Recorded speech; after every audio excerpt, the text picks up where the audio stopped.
Hey guys, I'm Jacob. You're watching the Prepper's Bunker Outdoors. As if you've been around here for a while, you probably know that I really don't review my own products, but I will show them occasionally.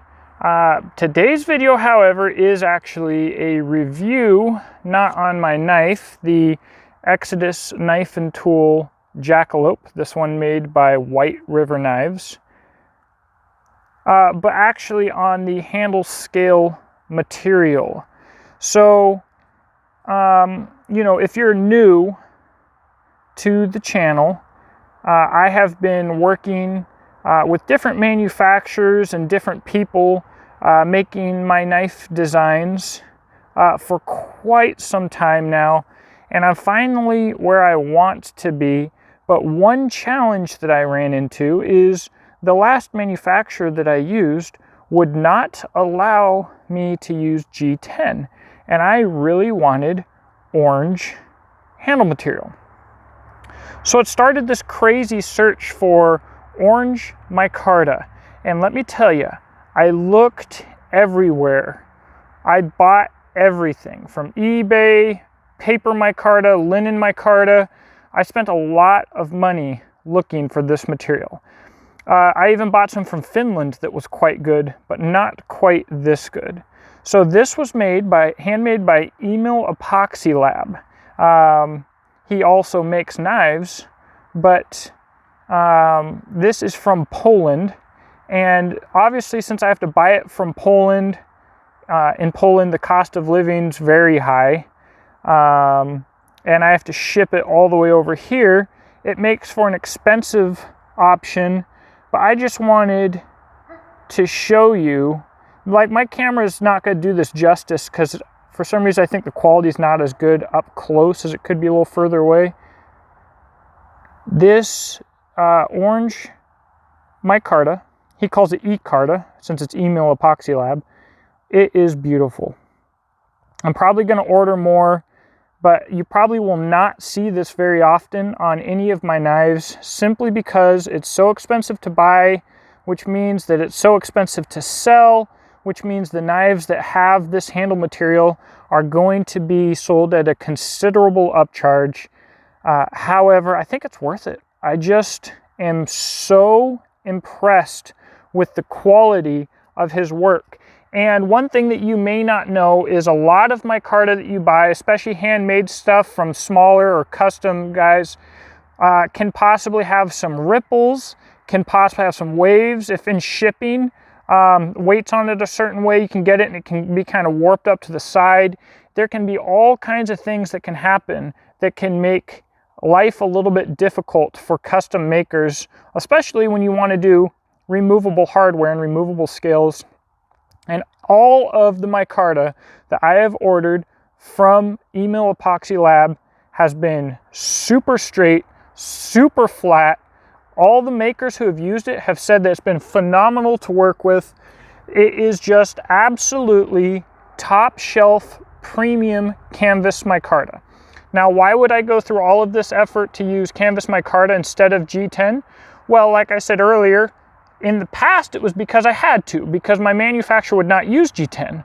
White River Knives will use G10, and in fact, they do the best job on G10 that I have ever seen. Typically, the benefit of using micarta is it has a little bit of a warmer feel. It's almost, I don't want to say it's soft, but it's got a little bit more grip in the hand, and it's just a little more of a comfortable material. This is made out of canvas, a natural cotton fiber, whereas G10 is made out of fiberglass, layers of fiberglass.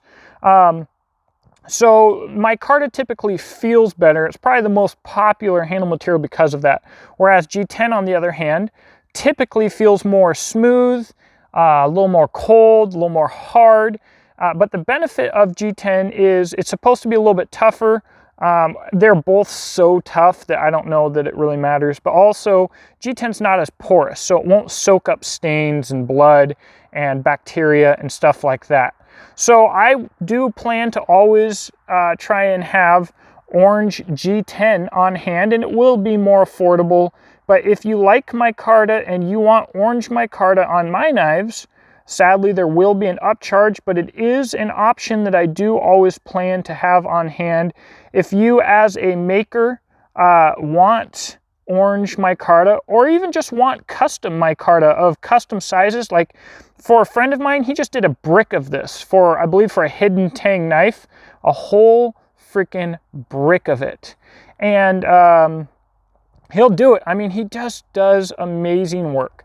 I'm going to put links to his Instagram, and if he has a website, I should know this, but I can't remember honestly. If he has a website, I'll put it in the description box below, but I'll certainly put a link to his Instagram. Really good guy to work with. Honestly, I would expect him to be more expensive than he is. I think he's incredibly competitively priced, all things considered. He's a really nice guy that's really willing to work with people. A lot of custom Polish makers use his handle material. He uses his handle material, and he also makes really cool knives as a custom knife maker. So definitely, if you're a knife person, he is a person that you want to follow. If you are a knife maker and you want some custom canvas micarta, and you want to be able to advertise that you're using Emil Epoxy Canvas Micarta, or E-Carta as he calls it, definitely hit him up. Just wonderful stuff. And like I said, I do plan to do my best to always have it on hand, because it's just such a nice and unique option. I don't know of any other US production company that is using anything from Emil Epoxy Lab, but they should be, because it's really nice stuff. As a general rule, I try to have all of my materials made in the USA. Obviously, my knives are completely made in the USA, but I feel like this is worth making an exception for, because it is just such a premium product, and it is of absolutely superb quality. I wish I didn't have to pay him to ship it to me from frickin' Poland. So, thanks for watching. Check out those the links in the description box below. You can also see ways that you can support this channel through my knife company, Exodus Knife and Tool, also my rifle sling company, Beach and Tactical, Patreon, affiliate links, etc. And also my Instagrams. You can follow me on Instagram. So, that's what I got. I hope you have a blessed day, and I'll talk to you in the comment section below.